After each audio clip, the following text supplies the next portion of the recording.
The studio lights at the CBS Television City complex in Los Angeles had been burning for 11 hours by the time the crew broke for the second green room rotation. It was a Thursday in March of 1991. The taping was running long. The guest lineup for that evening's broadcast included a retired boxing trainer, a documentary filmmaker, and two men whose names alone were enough to move units off a shelf in any sporting goods store in the country. The audience, 412 people seated in curved rows under banks of fluorescent white, had been told to hold their energy. The floor director wanted it fresh for the cameras. Seagal arrived at 4:47 in the afternoon in a black car with tinted windows. He was 38 years old, 6 feet 4 inches tall, and 231 pounds, of a man who had spent the last 4 years becoming one of the most recognizable action stars on Earth. Above the Law had opened in 1988 to strong box office numbers. Hard to Kill followed, Marked for Death, Out for Justice. Each film had made more money than the one before it.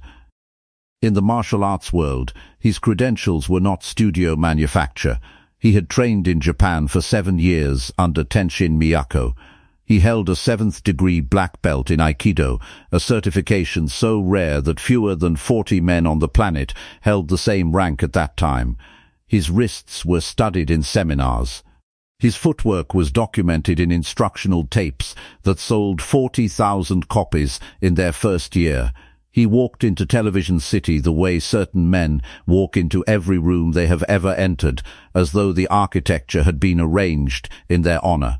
What was going to happen in the next 4 minutes on that studio floor would not appear in any entertainment column the following morning. It would not be discussed in the official broadcast. The producer who watched it from the control booth would later describe it to a single colleague in a parking garage on Cahuenga, and that colleague would repeat it in a dojo in Torrance 18 months later, and the story would travel the way all true stories travel, quietly and with a weight that false ones never carry. Nobody in that building understood what they were about to witness. Nobody, that is, except one man who had already decided how it would end before the conversation began. The second green room was a narrow rectangle with a folding table, a mirror strip along one wall, and 2 institutional chairs the color of old mustard. Chuck Norris was sitting in the left chair when the door opened. He had been there for 22 minutes. He was wearing a denim jacket over a white cotton shirt, dark trousers, and shoes that were not the shoes of a man who expected to perform. He was 50 years old. His hair had thinned at the temples. There were lines at the corners of his eyes that were not there in the early photographs from Long Beach. He was reading something on a folded sheet of paper, and he did not look up when the door opened. He was not the largest man in the building. He was not the youngest. He was not the most recently famous. He was also, though only a handful of people in that building understood this, the most dangerous person in the room. Seagal looked at him for a moment from the doorway. Then he walked in and sat in the right chair, and the 2 men shared the small room without speaking for approximately 40 seconds. It was Seagal who broke the silence. He said Chuck Norris had benefited from a simpler time. He said the martial arts landscape had changed, that what had worked in the competitive circuits of the 60s and 70s was insufficient against the modern understanding of body mechanics and close-range grappling that men trained in Japan had brought back to the American market. He said this without raising his voice. He was not angry. He was making an assessment, the way a contractor might walk through a house and list the things that needed replacing. He said Chuck Norris's style was a showpiece, something for audiences who did not know the difference. He said this on a folding chair in a building with 412 witnesses 40 feet down the corridor. Chuck Norris set the folded sheet of paper on the table beside him. He did not unfold it again. He said one sentence. He said, "We can find out." If you want to know what happened in the next 4 minutes, stay with this, and if you have not subscribed to this channel, do it now, and leave a comment telling us where in the world you are watching from. This story does not get told anywhere else. The two men were brought to the studio floor at 10 minutes past 5. The format of the broadcast called for a round-table segment, 4 chairs angled toward a central camera, the host seated at the left position, the guests arranged to his right. The host was a television professional with 19 years in the industry who had conducted interviews with heads of state and championship athletes without losing his composure once on camera. He had reviewed the guest list. He had his questions prepared. He had no information about what had occurred in the green room. He did not know that the dynamic in his studio had already been decided. The audience held its energy the way the floor director had asked.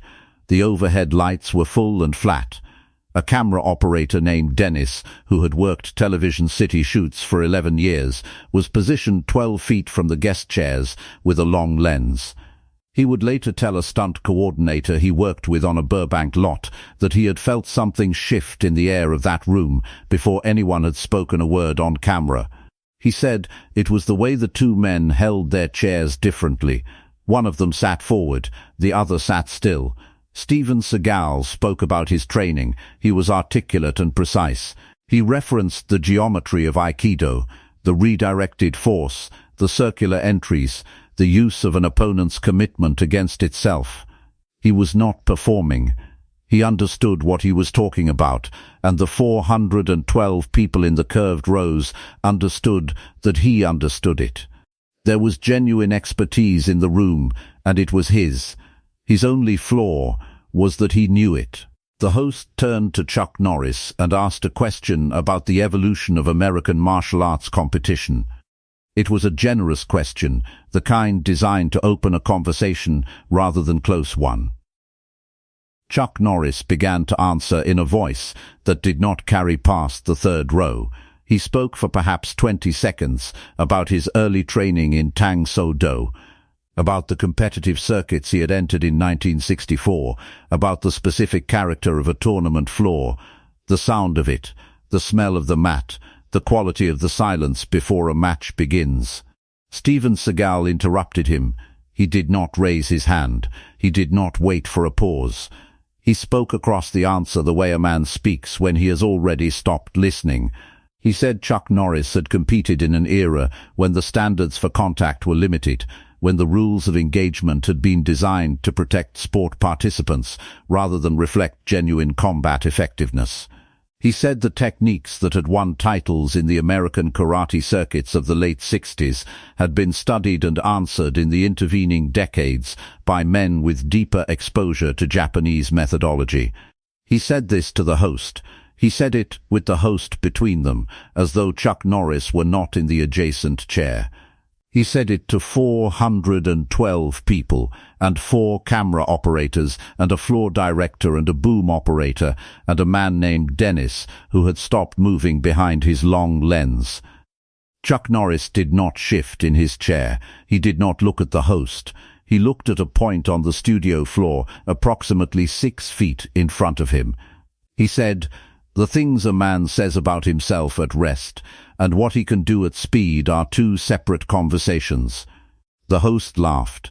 It was a professional laugh, the kind trained by 19 years of live television, the kind that smooths transitions and fills silence. He began to redirect the segment. Seagal said he was happy to demonstrate the difference. The host's laugh did not complete itself. A fight is not what most people imagine when they picture a fight. A fight is a negotiation about distance. The man who controls the space between 2 bodies controls every variable that follows, the timing, the angle, the number of options available. Close-range grappling systems like Aikido are designed to collapse that distance immediately, to move inside the geometry where striking becomes complicated and leverage becomes absolute. This is the theory. The theory is sound. It has been sound for 800 years. What the theory requires is the agreement of the second man. At 12 feet, which was the distance between the two chairs on the studio floor. Neither man had closed the gap. They stood. The host was on his feet. The floor director was motionless. Dennis had not lowered his camera. Steven Seagal extended his right hand to indicate the open floor. Chuck Norris removed his denim jacket. He folded it once along the center seam. He set it on the back of the chair with a deliberate and unhurried movement, and then he walked to the position Seagal had indicated. He did not roll his shoulders. He did not move his feet in preparation.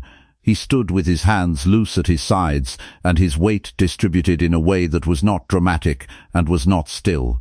The 412 people in the curved rows went quiet in the particular way a large room goes quiet when something real is happening.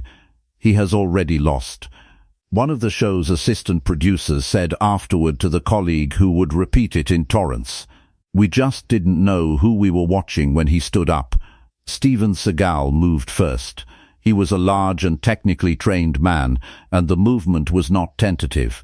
He came at an angle with his lead hand reaching for a wrist entry, the foundational Aikido control.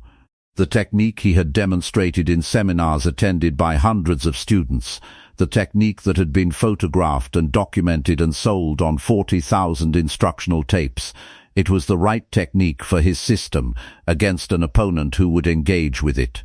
Chuck Norris did not engage with it. He stepped backward and to the left 4 inches.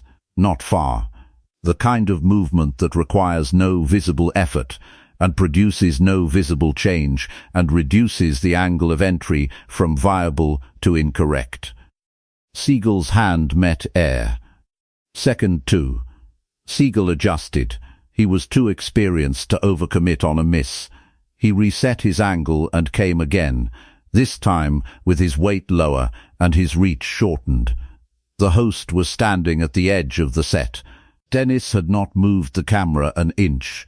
A woman in the 4th row of the audience, a woman who would not speak about what she had seen for 6 months, said later that she heard someone behind her whisper something she could not make out, and then the room was very quiet again. Chuck Norris slipped the second entry the way a man slips rein by turning slightly. His feet did not cross. His center did not shift. He moved inside the geometry of Seagal's reach and stopped there, 6 inches from his chest, and did nothing. He just stood there, inside the space, where the techniques live. Second 3. Steven Seagal is a highly trained martial artist. He understood what that position meant. He understood it the way a chess player understands a position that has already resolved, where the conclusion is clear and only the formality of the moves remains. He threw his right elbow in a horizontal arc toward Chuck Norris's temple, not a sport technique, not a demonstration technique, the real one, the one he had used in unscripted situations that he did not discuss in interviews. Chuck Norris caught it, not blocked. Caught. His left hand closed around Seagal's forearm at the point of maximum commitment, the instant before the power transfers, the instant the elbow is moving fastest and its direction is most fixed. He redirected it downward and inward. Seagal's own mass continued in the direction it had already chosen, and that direction was no longer the one Seagal had selected. The floor came up.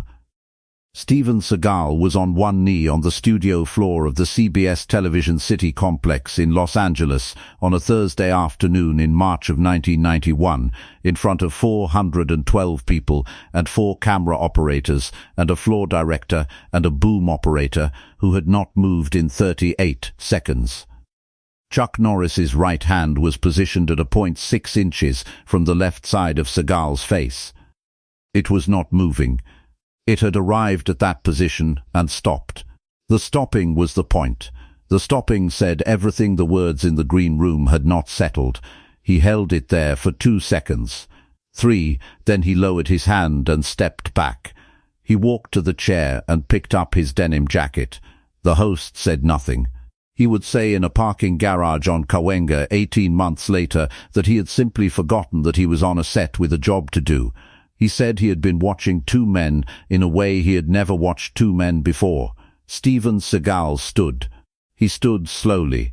the way a man stands when the decision about what to do next is being made in real time. His face was steady. He was a trained professional in multiple disciplines, and one of those disciplines was the management of expression. He looked at the floor for a moment. Then he looked at Chuck Norris. He said 3 words. The words were not picked up clearly by any microphone, and the accounts of the witnesses differ on the exact phrasing. What they agree on is the register. It was not a loud voice. It was not a performer's voice. It was the voice of a man in a room without cameras, which is the only voice that means anything. Chuck Norris nodded once. He put his jacket on. He walked back to his chair. He sat down. The host, to his considerable professional credit, resumed the segment. Steven Seagal sat for the remainder of the broadcast with his hands folded and his voice at a different register than it had been before the break. He was polished and cooperative and gave every answer the host required. He did not reference what had happened on the floor. As the taping concluded and the audience was released through the side doors, a camera operator named Dennis walked to the area near the guest chairs to retrieve a cable he had left on the floor. He passed Chuck Norris near the exit corridor. He said later that he considered saying something, that he had formed something close to a sentence in his mind, and that by the time he looked up from the cable, Chuck Norris was already through the door. He said the only thing he could think to do was put his hand on the back of the empty chair, briefly, to confirm that the evening had been real. The story moved through the rooms where such stories move, the Torrance Dojo in 1992, a seminars circuit in the Pacific Northwest in 1993. A documentary crew that interviewed the host in 2004 heard a version of it that had lost 3 details and gained 2 new ones. The original is always simpler than the inherited account. The original is always smaller. That is how you know it happened. Chuck Norris never spoke about it publicly. He did not speak about most of the things he had done in rooms without cameras, because a man who has nothing to prove does not catalogue the evidence. He went on to train thousands of students through the Chun-Kuk-Do system. He wrote about what he believed in books that were specific and unambiguous. He was not interested in the architecture of his own legend. The lesson that the Thursday afternoon contained was not about technique. It was not about systems or styles or the hierarchy of martial arts methodologies. It was about the distance between what a man says about himself and what he actually is. Most men live their entire lives in that gap. Some men close it. The closing does not require an audience. It does not require a camera. It requires only that when the moment arrives, and the moment always arrives.